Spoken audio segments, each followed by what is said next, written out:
When I think of kindness, I think of kin. I think of my family. I think of just doing something out of the goodness of your own heart. I think about just the little things that we can do every day. I'm from South Africa and we have a phrase called Ubuntu, which means I am because you are. And to me, that is just the definition of kindness. Giving of yourself, unsung heroes. Helping one another and doing things that will make things giving back and bringing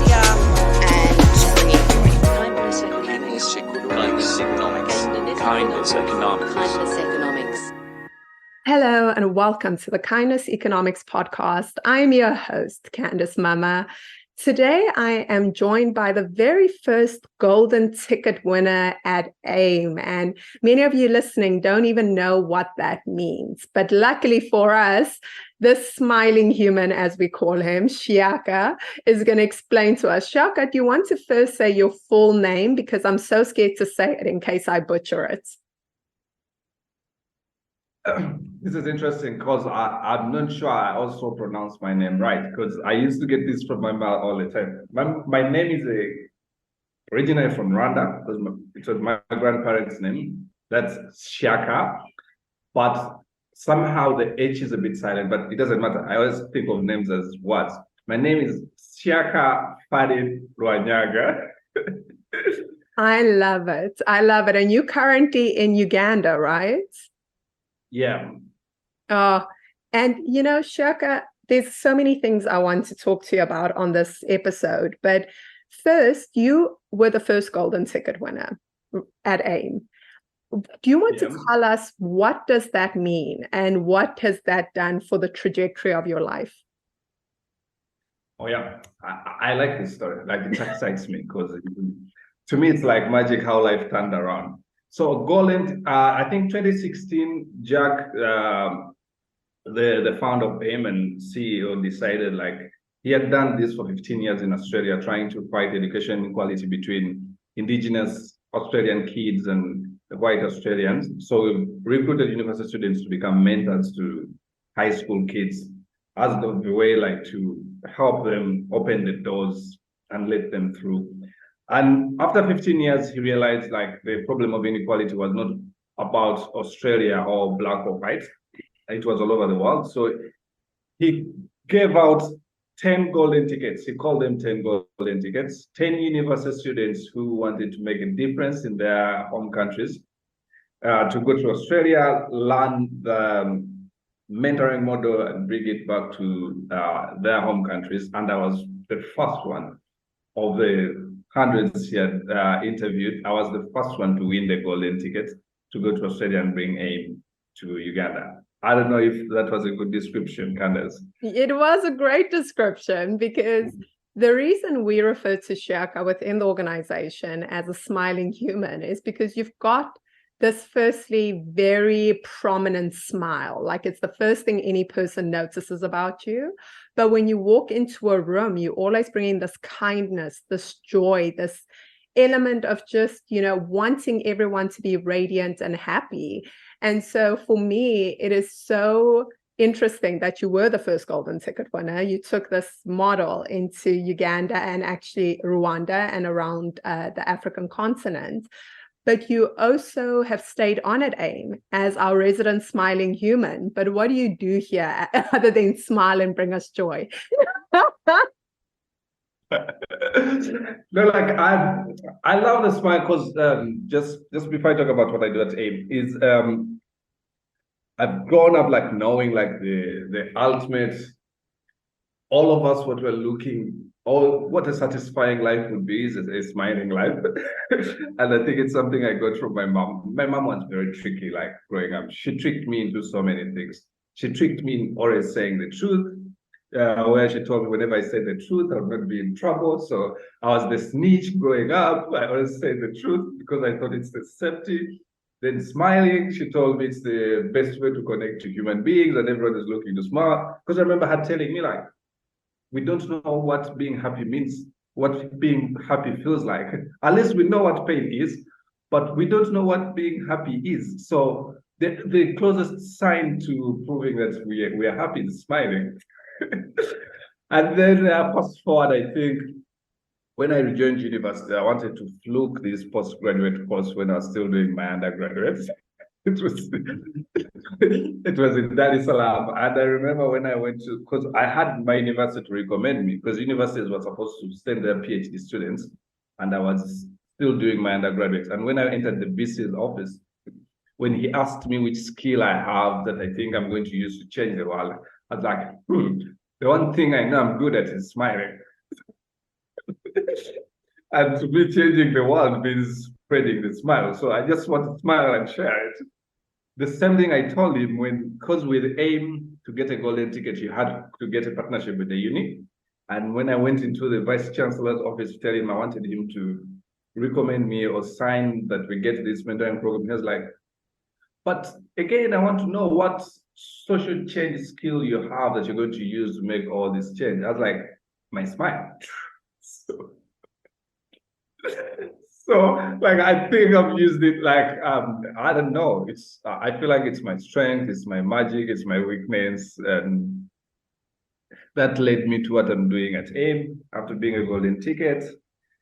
Set up the program out of Australia for the first time. I've been running this program in Uganda, recruiting university students, students to volunteer as mentors, partnership with schools. I did that for the first 4 years. Then the 5th year, I got an opportunity to be co-CEO of AIME. That was fun, being in those rooms. Like, that's what I was saying, like in the beginning, like whenever I hear the word golden ticket, like it was like a magic light that flipped around how I knew life and what I knew was possible and what now I think is possible is very different from what I knew before I came a golden ticket winner. And yeah, the last, I think I would say last 18, 14 months, been working with Reclaimed, our model of our fashion exchange model of using fashion and textile to reduce the global waste, creating a model that's for fashion to reduce the global waste in, I think, response to the climate change scale we're in. After the IPCC report, I felt like, yeah, the Reclaimed model was more important than ever. We know the contribution of fashion on the global waste. It's like the last time I knew it was like number 2. So yeah, that's what I do, Candice. That's what I do at AIME. You bring smiles and you change the world. I mean, you didn't lie. Especially from you. I'm so curious to know when you think about the word kindness, because this is a podcast where in many ways we are having these conversations with different people. We've had an AI specialist on here. We've had a concert promoter on here. We've had so many different voices that have lent themselves to what is kindness economics to them, but more so, how do we incorporate kindness into the ecosystem of humanity in a very tangible, real way? Because sometimes kindness, as you know, smiling, people can look at those things as not as important as other things, right? Because we always think to ourselves as human beings that, yes, but this much money is going to bring me happiness. And then when I'm happy, I'll be kind, or I will do all these incredible things. Whereas you came from a place that said, I'm going to use what I have inherently, which is this empathy, it's this kindness, it's this understanding and compassion through my smile, and I'm going to change the world that way. So I want to know from you, what is kindness? I think that's a very hard question, Candice. Kindness. Anyways, I would say, like, I think the definition of kindness depends on, and this is something I've learned from AIME also, that life is a story. And that every definition, everything we know and we don't know, depends on what life story we know. And I think depending on what life story you know, and now I've become so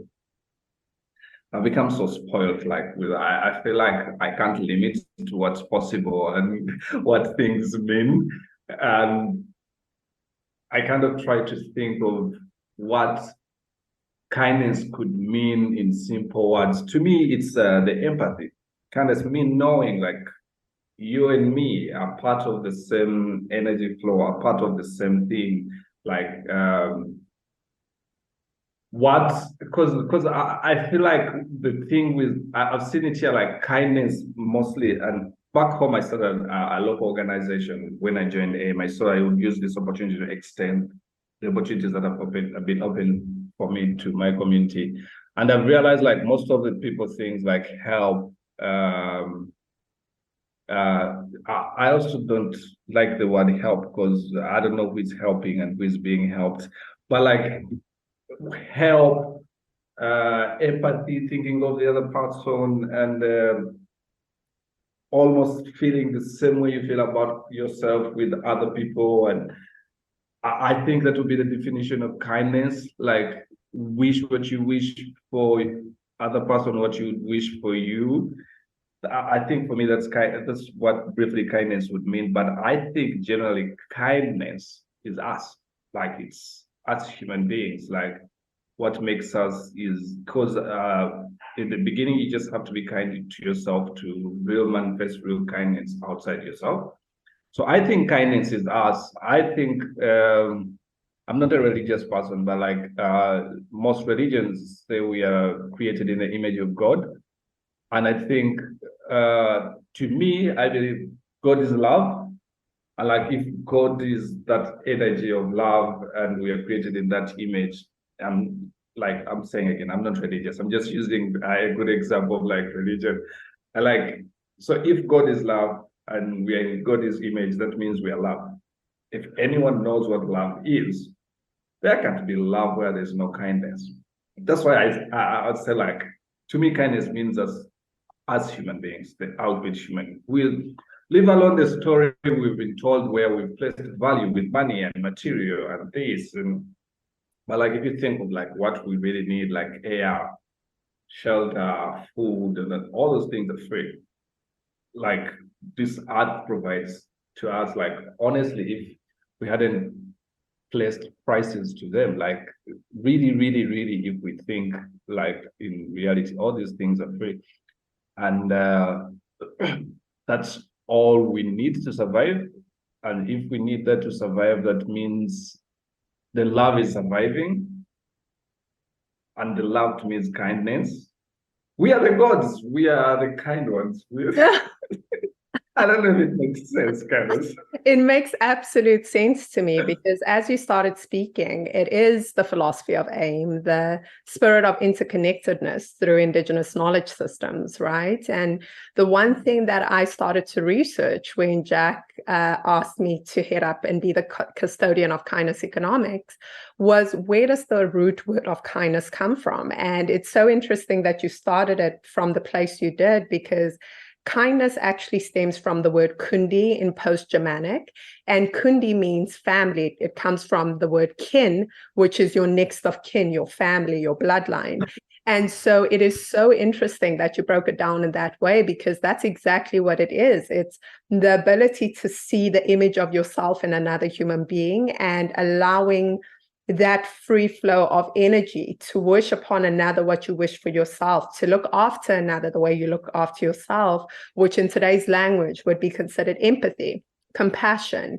So it is an active state, because kindness is also something whereby you are kind by protecting others, right? You are kind by initiating actions. It is not kind to lie. It is not kind to deceive. It is not kind to be manipulative. So whenever we live in a society that constructs its value through a you versus me, number one, it takes away that connectedness to self, because you're no longer looking at the other, you're looking at them as competition. So you think to yourself, oh, if Shyaka has this, I want it for myself, therefore he cannot have it. Whereas the interconnectedness, which is through Indigenous knowledge systems in many ways, is Shyaka has this, and I too can have it. And I am happy that he has it, because he's the embodiment of me being able to have it too. So it's more collaborative in nature. So having spoken about the definition of kindness, at least the way we see it, I'm so curious to know that when you are creating and you are in this world of really sustainable, incredible, and impactful change, how do you see your life unfolding within the next 5 years on this journey?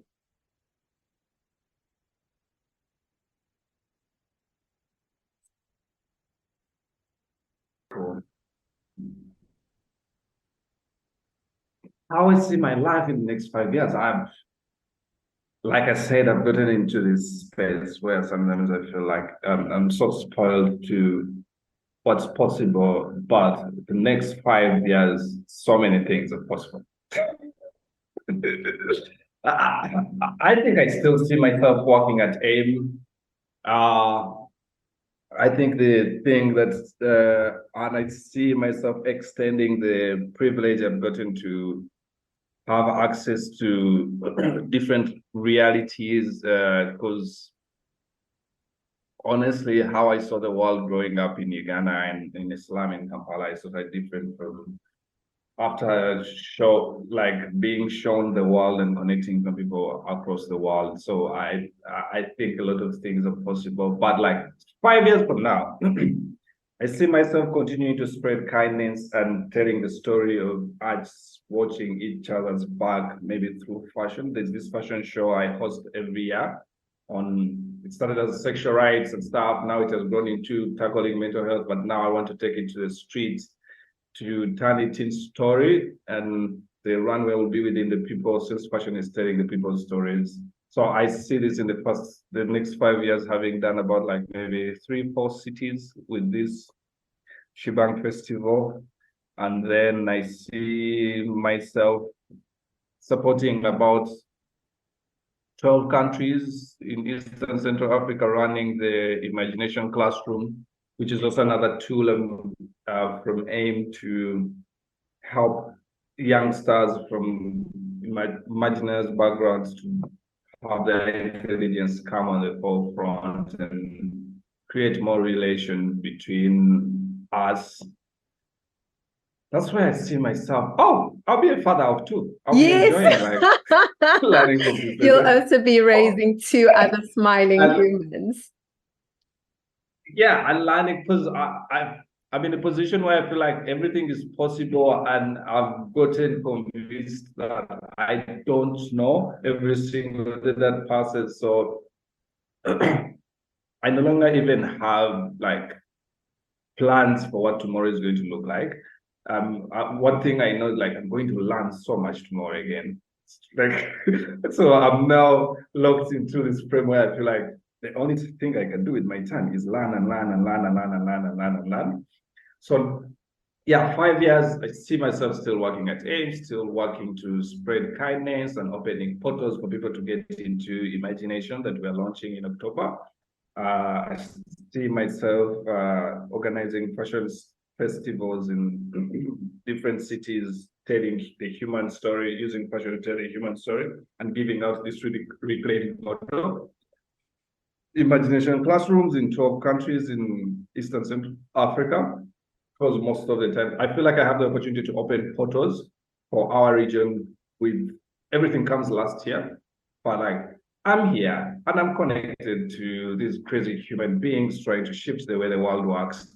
So why not open the portal, at least for this time, my region to be also among the people who know the new way at its beginning. So that's how I see myself, Candice, that briefly, but anything is possible. I could be on the moon, I could be playing with stars, I could. Well, we always are, right? I mean, I think the beauty of what you're sharing is that portal that AIME does open up to you. Of course, with imagination, that is something that we're currently working on and creating and co-creating with the environment around us. It is very interesting that so many questions that before were so plain and simple have so much more nuance and complexity now, which I really appreciate about being in this ecosystem. But Shyaka, I've only got 2 final questions for you. And The first one is, if everything you've ever worked on, anything you'd ever created and done on the planet was erased from history, and there was only one thing people would remember about your philosophy, yourself, or anything in that regard, what would that one thing be? This is interesting, Candice, because I think it's the question I've never gotten an answer for, even when I've tried. Because every time I try, I ask myself, like, do I even care about being remembered, or why would I be remembered? I see no reason why I would care about what happens to me or my name or myself after I'm gone. This is how crazy I think, because like I feel like nothing matters when my brain stops to work. Like for me, all is done. Like I've used my time, but so like I don't know the answer to that question, and I get it so much with the kids in the mentoring program. Like, how do you want to be remembered? I'm like, I don't know.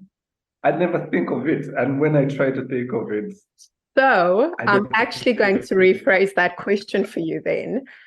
If there was a legacy of work that you would want people to continue or to live by or to believe in or to read, whatever it is that you've been a part of, what would that be?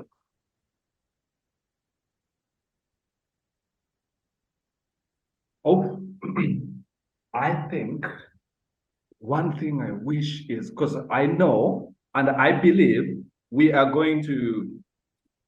really going to show the world this relational economy, how to deal with each other, with nature, with other species in a relational way, and it's just knowledge exchange and opportunity exchange, no transaction. And I think that is one thing maybe observing part of that. I know it's going to stay behind. That's why I want to say like that I wish for it to stay. I know it's going to stay behind, but I wish I could see the world like that, where people value more what we are than what we have. That the kindness economy you're talking about, you're working about, and the relational economy you're trying to do, and the value, our life value that we're trying to shift today, that's one thing I wish to see in action. I love that. I love that. And finally, Shyaka, every time someone comes on a show, they have a kindness pledge. And so they pledge to doing something. What is your kindness pledge for us? I think I've pledged this more than 3 times. I did it at the Imagination Factor, I think even last year. I did it at the beginning of this year in March, I think again. But my pledge, my kindness pledge is to continue smiling and spreading these smiles, and never at a point am I going to make judgment of a situation before understanding and zooming out. Other than make judgment, I would maybe give suggestions of my opinion, which I don't think would be true or wrong. That's one of the pledges. And the other, because these are the pledges I'm always making. And then also spread as much what I know, share what I learn. Because I'm not saying I know so much, but I know a bit. I feel like the 33 years I've been on Earth, at least I know a little about life. So I pledge to continue sharing that, because I feel like the most kindest I can be is share as much as I learn and ask as much as I don't know. That's my pledge. I love that pledge. And Thank you, Candice. For anyone who is unable to envision Shyaka's smile, it is going to be in our Sunday Kindness newsletter. So make sure that you are enrolled or subscribed to our newsletters, because the smiling human is going to be popping through your email box. But Shyaka, what an honor and a privilege to both know you as a human being, to work alongside you, and of course, to have you on this podcast. Thank you so much for your time. And everyone at home that is listening, thank you so much for tuning into this episode of Sunday Kindness with Candice Mama. I look forward to speaking to you again soon. Bye. Thank you, Candice.